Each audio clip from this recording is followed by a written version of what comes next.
I did a lesson about what the root note was earlier, and it made me think, when I was learning guitar, I used to hear a lot of people talking about the root notes and like, oh, that major chord's 1, 3, 5, or a dominant 7 has a flat 7 in it, and a lot of talk like that, because I was around some more advanced musicians, so it kind of woke me up to that sort of way of thinking. And the other thing that they were always talking about is learning your triads really well. So I thought it'd be worth doing a little lesson on what a triad is. So basically a triad is just a 3-note chord where the notes are unique. So like a power chord would not be a triad because it actually only has 2 unique notes in it. It has this note and this note are the same. Those are octaves, so this is actually only a 2-note chord with a duplication. So that wouldn't count, but like D major, the top 3 notes of that, there's a triad. If you actually strum the bottom 3 notes of it, it's actually not a triad because these Ds are the same. But if you strum the top 3, that's a triad. Or if you slide this shape around, that's a triad. Or if you strum the top of a C chord, it's a triad. It's actually the same shape as D. Or the bottom 3 notes of a C chord would be a triad. Or if you strum the middle 3 notes of a G chord, it's triad. Or the bottom 3. But that seems kind of silly. Like when people talk about triads, they're not necessarily thinking about that. What they're actually thinking about is more having command over being able to do like D major, or doing it on different strings. Like D major, these are the triads. You can actually do this all the way up the guitar. And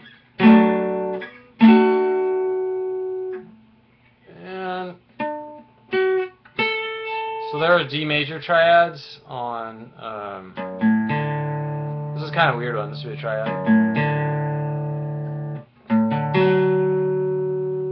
Sometimes I gotta think about it. Oops, this one would be, if I did the D major triads up and down the guitar, just up the guitar on the 3 strings.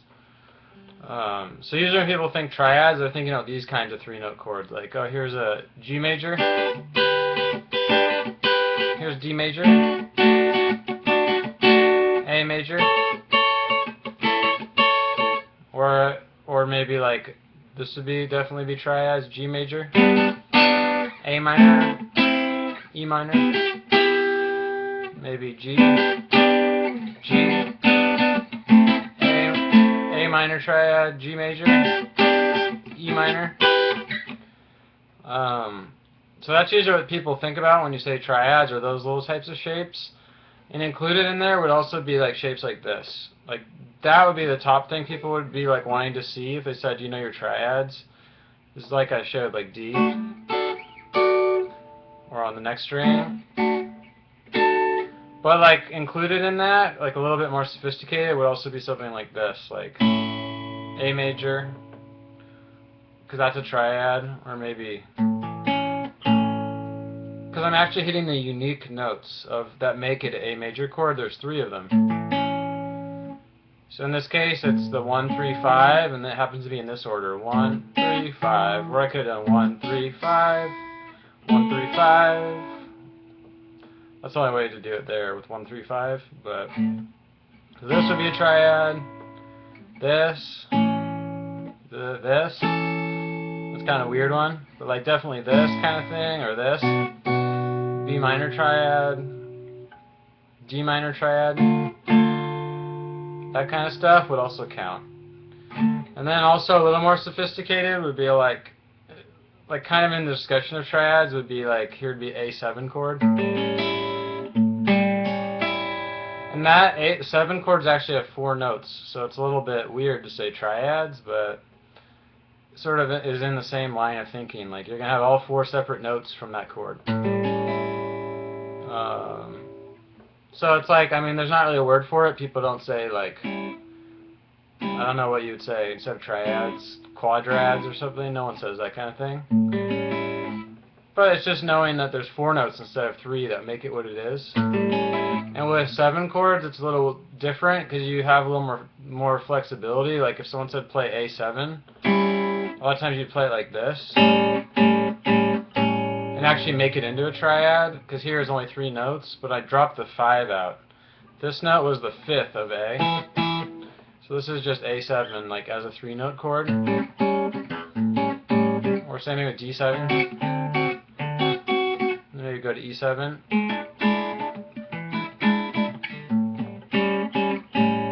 So you can strip everything down. And what happens is if you really force yourself to think that way, then instead of thinking like, oh, A major is this, like that's true, and that's a good way to start out. Like, oh yeah, A major is 5th fret bar chord. Maybe you don't even know that this note is A because you just started learning. That's totally fine. Because I mean, the way that you start learning anything is kind of like just getting enough data in your brain.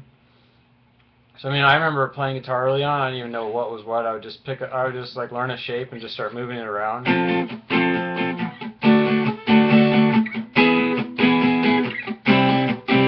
just see what would happen, and that's totally fine. And I still do that when I play music. Like a lot of times I don't know what I'm gonna do exactly. It's just kind of like now. You just kind of pick around so you find stuff you like. But basically what will start to happen though is if you force yourself to learn triads, then you'll be like, oh wait a second, there's a triad, an A major triad. Oh yeah, here's another one. Here's another one. Here's one. Be like, this is a power chord, that's not actually a triad. So it'll also be like, show you where the power chords are. Like these 2 notes. Well, that's not a good example, but so then you can start getting more creative. Like, let's say you wanted to go A to E major.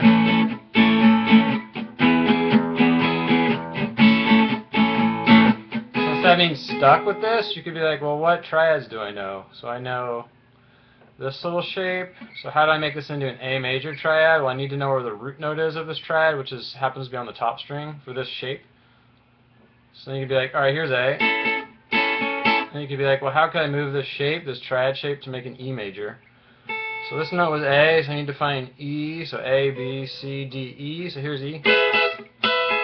So using the same triad shape, instead of being stuck with bar chords only, and not really understanding why that's working, you could be like, alright, root note, major triad shape. And if you use your ear, you can tell it's the same. It's just higher up. It's the same chords though. Or you could have been like, oh, I wanted to go lower. So in this case, this E triad looks like this. When you go down here, because you don't have to hold these down. And if you think about that, it's the top of an E major chord. So A. Then you can think, I don't really like that, it's too high up. So where's a closer E triad? Well, I could do this one. Or I could have done this one. Or I could do this one, which actually is the exact same as this one.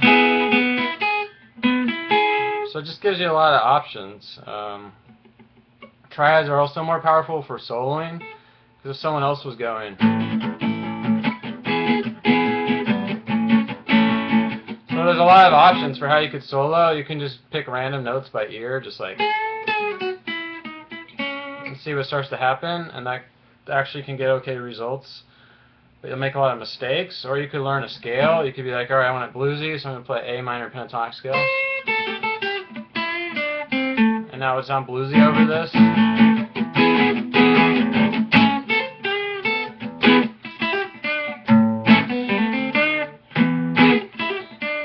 Or you could be like, oh, I want major pentatonic.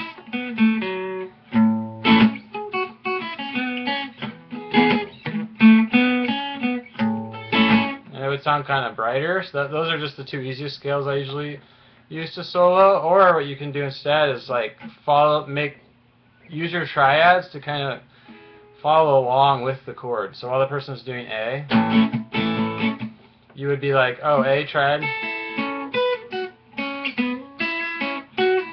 and add notes to it. So I'm thinking about this triad shape, but adding notes. and then maybe up here. And then when I go to E, you have to be like, well, where's some E triads? And that's like a super fun way to solo and come up with more interesting stuff, because with scales a lot of times your thinking is more linear and you don't know where the notes are from the chord, like the exact notes that are being played in that chord. It's like your thinking is more in terms of the scale pattern, unless you played for a long time and you can actually imagine the triads and the arpeggios within the scale. But a lot of times that's too slow, so I would just be like, oh, A, we need something over this A chord. We need something over the E chord.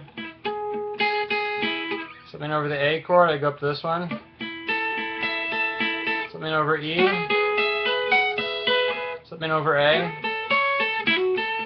Something over E, we go down to this one. Back to A. Back to E. A. E.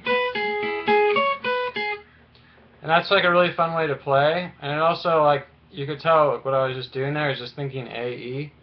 And it kind of generates a lot of riffs like on its own, like.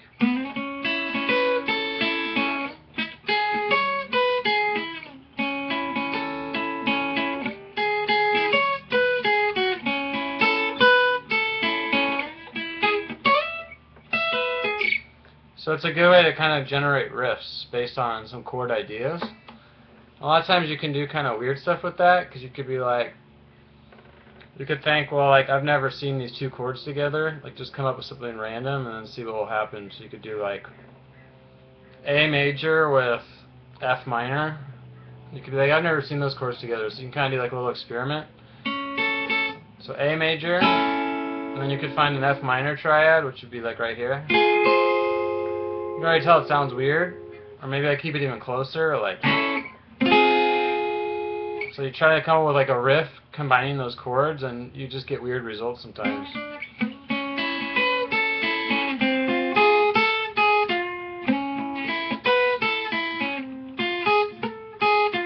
It's starting to sound kind of cartoony and weird because it's not in a single key. So that's kind of what was standing out to me, so maybe I could steal that, like.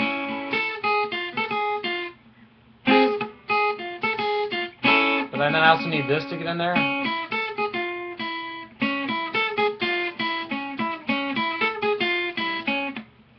If you're playing with someone else or you have a looper, it's easier to understand this kind of stuff. Like, I mean, because you can play over the chords, but. That's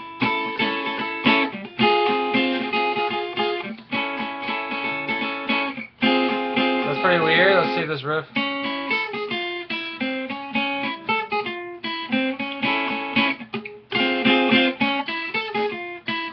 Probably work over it. So it's pretty strange, but sometimes you can come up with cool riffs just kind of like doing your triads, or you could, and actually intentionally thinking about what chords you want beforehand, or you can just slide shapes around. That's how a lot of songs get made. People just know a few shapes and slide them around, so you can be like, oh, I like this shape. And you could just not even think about what you're doing and just slide this triad shape around and see what happens.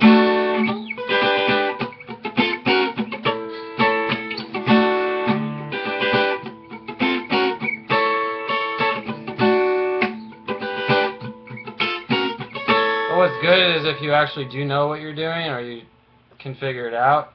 The root note is on this string for this shape. So right now I'm doing D, because this note is D, so that lets me know it's a D major chord, because the shape is major. This is the root note D.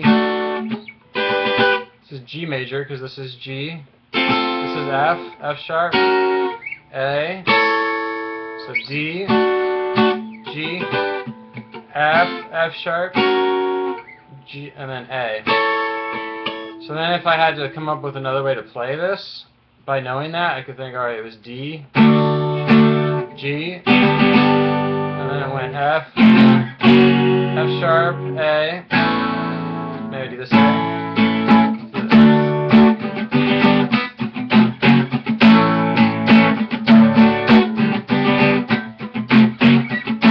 And maybe I would want it higher up, so I could do it up here.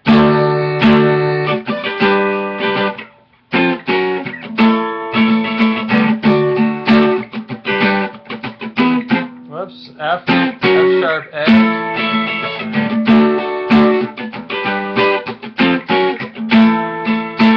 So now I have three ways to do it because I actually knew what I was doing. D, G, F, F sharp, A. D, yep, G, D, G, F, F sharp, A, or D, G, F, F sharp, A.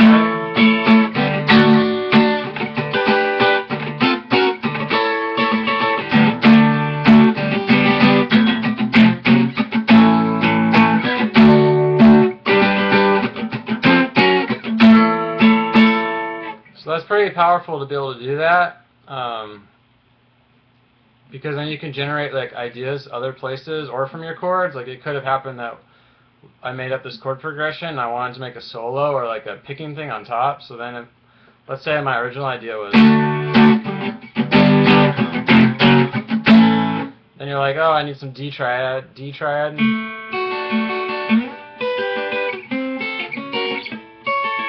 Maybe do a picking thing instead.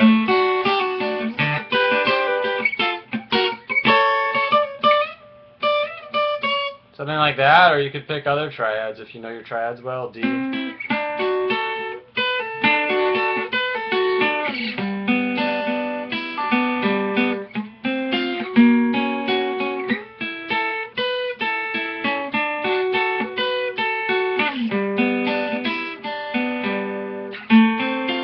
That sounds pretty weird though, it doesn't really sound right, so maybe pick a different one. That's kind of interesting, this triad, because it doesn't have the same voicing, just kind of ruined the idea. So I don't know why that is, but I didn't like this one. This is an F triad with the F right here, but this is the next like voicing of the triad.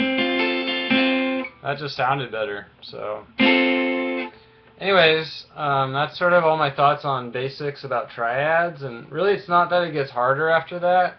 These are kind of all the ideas. What's hard is to actually learn how to use this stuff, but that's true for anytime you're learning theory about anything and then actually seeing enough examples and using it enough to make the gap between your knowledge and practice like small enough to actually be useful is always just an issue of time and practice. But hopefully I was able to convey what triads are, what people mean by that, and also how like they're kind of used. And there's like other musicians who are way more advanced than me, and I'm sure they have tons of other ways they think about all this stuff. But I mean, for like intermediate guitar players, I would consider myself kind of intermediate with a lot of, I've had like 10 years experience, and I've taught a lot, so it's kind of forced me to be conscious of what's going on. Whereas a lot of people probably are at the same level as I am, but maybe can't teach guitar at all or like articulate what they're doing because they just never had to think about it.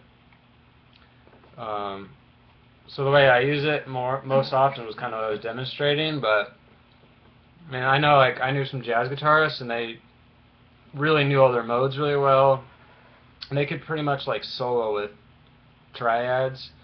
A lot of times they could use triads from different chords like intentionally over another chord, or like using substitutions. Like they had so much knowledge, like they had so much practice with the knowledge that they knew, and they had a little more sophisticated knowledge than I have, and they had actually used it for a number of years. So it was pretty wild to watch them play because they could just pretty much like solo with triads and really have control over the intentions of what they were trying to achieve.